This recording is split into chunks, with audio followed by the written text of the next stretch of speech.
Hey, what's going on, guys? Welcome back to another edition of Thoughts and Feelings and Updates, TNFNU. And this is, I believe, the fourth one I've done. So welcome to the channel. If this is your first time coming, welcome. If you're returning, thanks for coming back. Please subscribe, leave a comment. That choice is yours, but it does help the channel. And I like to grow the channel. I'm still growing the channel, so I want to get as many people eyeballs on what I'm doing as possible. Today I want to talk about a couple things that have come up in the past couple days, especially with the 4th of July that's come up, and get some updates of some of the projects I have going on. Say hi to Emmett, and Ashes is over there, so you can say hi to them.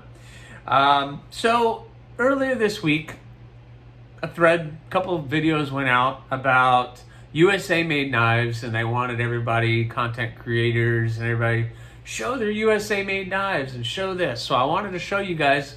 I went through the collection and tried to find the best I could, because I have to talk to you guys about it. So knives that are USA made. Now, I have issues with it because where are we taking that context of USA made? But I'll get into that. So I want to share a couple knives that I have in my collection that are USA made. But first, we'll start with this one. Well, we'll just start. So Benchmade is a USA made company, and this is a mini Griptilian that I have in the collection. This knife was one of those knives that was like a have to have in the collection. This was the first bar lock that I had. I forgot what they call it, the axis lock, but it's the first one that they have had, that I've had. I decided to go with the thumb studs. They have the model with the thumb studs and the opening holes, but it's a USA made product. At least Benchmade says that it is, so it is USA made. Let's see, I forgot, S30V steel. Great little knife. If you're new to Benchmade, this is a good way to start. I believe they're right around $100. I think at the time I got this one on sale for under $100, so pretty good deal on that one. So that was my first one. The other one is another Benchmade. My wife actually got this for me, and it is my only automatic knife that I have in the collection, which might be a little weird for some of you, but it's the only one I have. And this is a model there's not a lot out on it. It's called the Lurch. It is a side opening automatic, tip down carry, which is a little funky. Not reversible pocket clip, aluminum frame with, I don't know if that's G10 or just some kind of plastic or FRN or something. But it does hit like a ton of bricks, and it is really good quality opening. Yep, you really got to be careful. Small little knife. This blade is super small. Again, this model is called the Lurch by Benchmade. And for a while there, this was the most expensive knife that I had in the collection. It's kind of an expensive knife. I want to say ran $160 something. I don't even know if they're available anymore.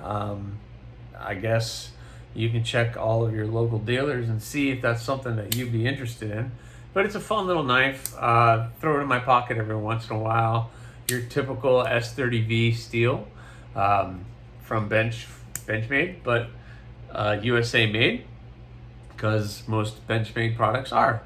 The next one is the Spyderco, my Para 3. This one is the Colorado USA Earth.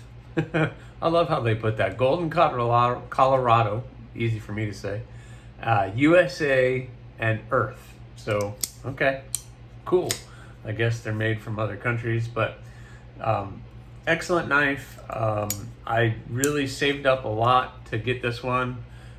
Decided to go with the G10 instead of the lightweight model, just because I was like, I want to get it right, make it look good, and I'm really happy with this product. Again, one of the few that they do have American made. Spyderco does have some that are American made, but most of them are overseas, which is not necessarily a bad thing. And the last one I have is the most expensive production folder I have in my collection, which is a little weird, but it's the TRM Holy Nerd. And when I first got this one, I'm getting pretty good at that little thumb flick. It's not easy to get that one, but I can get it. Small little knife, so right up my alley. Definitely you can get that little pinch grip and you can control the tip on this one. But it's definitely not going to be a fall shut action at all. You got to push it down, which was some of my criticism when I first got this blade. It was all about the quality, and I like a fidgetability with a knife, so I like to sit there and play with it. And all the other knives here on the table are pretty fidgety, but this one's really not that fidgety. The opening is great, but the closing, although it is very smooth, you do have to push it to get it to close. It's not going to fall shut on you or anything like that. And to do the flick with the thumb, using the hole, is very difficult. I cannot do it whatsoever. But this is the most expensive knife I have in the collection, probably in the end right around $200 for that knife. TRM is a USA company. This is 20 CV steel, very thin blade stock. You can see how thin that thing is. Like most of their knives, liner lock, contoured G10. And the thing with TRM is you got to catch their drops because they don't release a lot of them. But when they do, they disappear pretty quick. It took me about 3 times to get this knife. I specifically wanted this one because it was right around more of a size that I like to carry. And this ends up in my pocket every once in a while, but because it's kind of an expensive knife, it doesn't get in my pocket as much as I would like. But a USA made knife, which brings me to something I want to talk to you guys about. And before I get into that, any knife that I make, depending on what your criteria is, this is one of mine. This is a pedal that's available. The buds sold. So I had the green bud with the orange tubes, and I had the purple bud with the green tubes, and both of those are now gone. So hopefully those owners are watching this and they're enjoying their new knife. But I guess technically, depending on what your criteria is, this is USA made because I made it here in the United States. I am based out of Central Florida, so that knife is USA made, depending on what your criteria is again. And the Cardinal is still available. Please check out the Etsy store. I'll put a link in the bio. This thing is super sharp, 440C steel. Excellent knife. I love this thing. Just the contoured handle on that. You can see how it's contoured and it fits your hand really, really nice.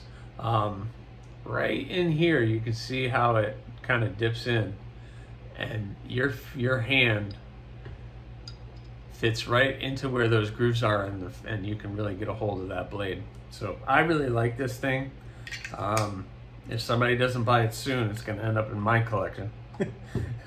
I kind of want, deep down, when I make a knife, I want to keep it because I want to be able to have one of every single model that I have. But I already have a Cardinal, although mine looks a little different than that. Let's see. Yeah, looks a little different than that. I have a board up here with some knives on it. But anyway, so technically, depending on what your criteria is, that's a USA made knife. Now, let's talk about criterias.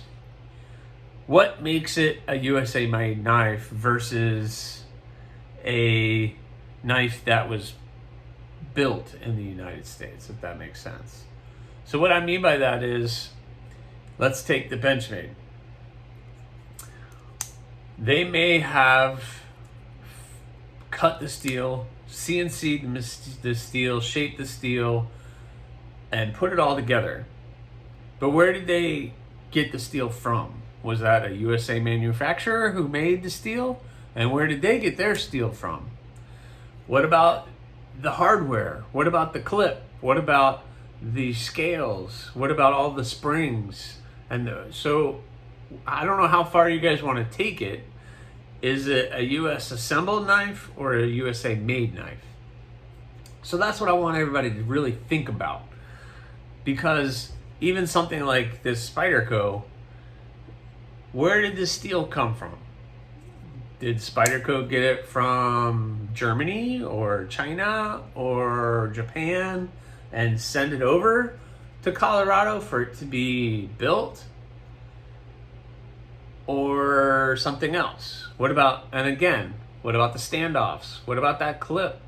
What about the plastic? Or the G10, G10.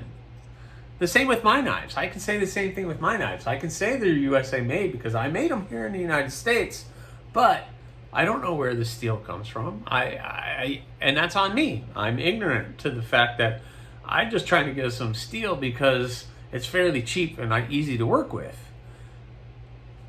So I'm not really doing my research, and I haven't, just to be honest with you guys, I haven't done research on any of those knives I've talked about. I haven't done any research on where they get their steel from. Maybe they do outsource it from someplace here in the United States. I hope so. That would be cool. Because when you say made in the United States, I hope everything's made in the United States. Now, is that a good thing or a bad thing? I don't think it's a bad thing.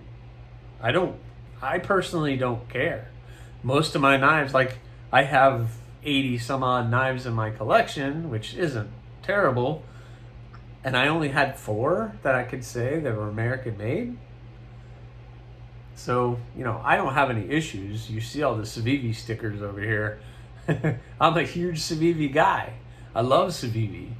I probably have too many Civivis, but that's my issue. But for us to be able to say it's a USA made knife, what's the criteria for that? Are we talking about the steel, the hardware, the scale material, whatever that happens to be, the micarta, the G10, the titanium, the aluminum, whatever it is? Where are they outsourcing that from? Someplace here in the United States or someplace else? And then they're bringing it in. So I just want everybody to really think about that, because it's not just, there isn't just, we're just manufacturing our own steel and getting our own micarta or G10 and putting it together. It's all coming from the United States. Just because you plop that USA made knife, is it really? There's a guy I see on Instagram. He etches the United States flag and everything else, but made in the United States. Well, where are you getting your steel from? Is that coming from the United States? And where's all this other stuff that you're putting into that knife? Like for me, it's like, that's burlap micarta. Here's Kydex. Or where did that Kydex come from? I have no idea. 440C steel. It maybe come from the United States, but where did that liner material come from? Where do these pins come from? So these are all things that you have to think about before we start boasting and it's 100% American made. Is it? Or isn't it? And what's your criteria for that? That's not a good or a bad thing. It's just my thoughts and feelings on it. So that's kind of my little take on the USA made stuff. But that doesn't mean any of these are bad knives. Totally failed that. Ugh. Oh, come on. Dying here. Dying. There it is. Okay.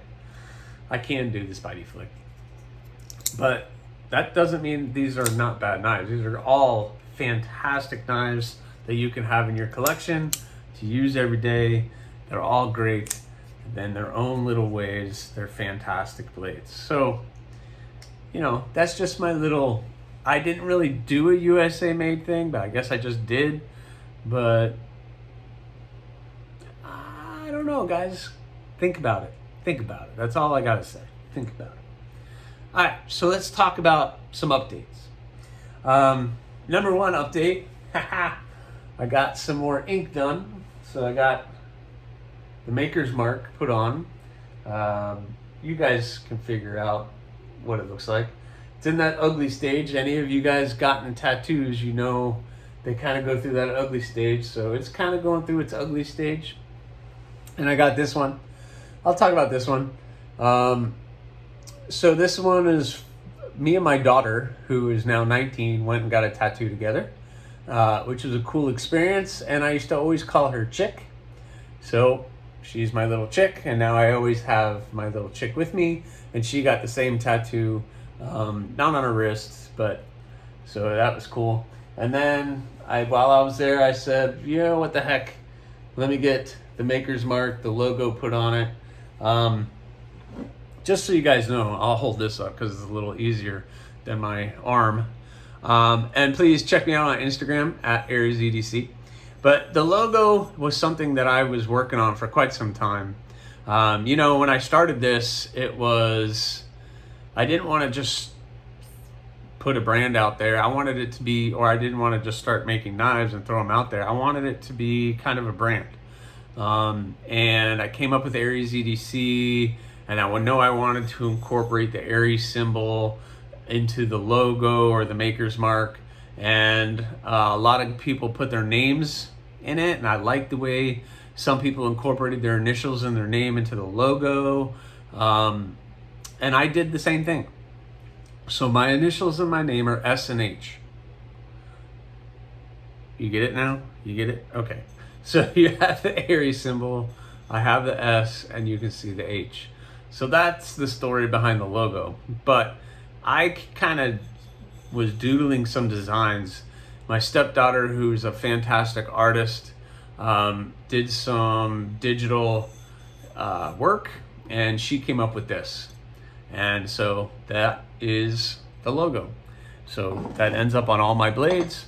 I acid etch, or I don't acid etch, but I chemically etch the Maker's Mark on all the blades. And so you know it's coming from me. Nobody else is really going to be able to recreate that. If they do, they're working way too hard than they should. But that's the story behind the logo. So I got my Maker's Mark back of my arm. Cool beans. If you've been following along with some of my other videos, I've been talking about the projects that I have going on. So I have a lot. Like I said, I start a new job soon, but I kind of find myself in limbo before that new job starts. The old job ended. So with that, I have some time off, which means I get to make cool knives. And I've been working really hard on doing that. So here's what we are.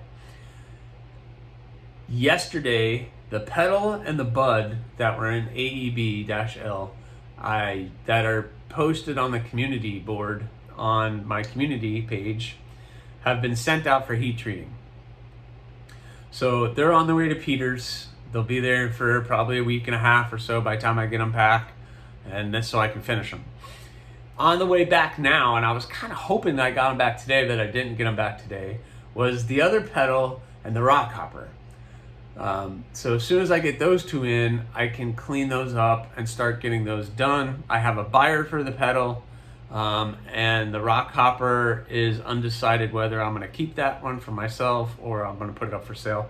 I think I'm probably going to end up putting it up for sale, so you guys can take a look at it.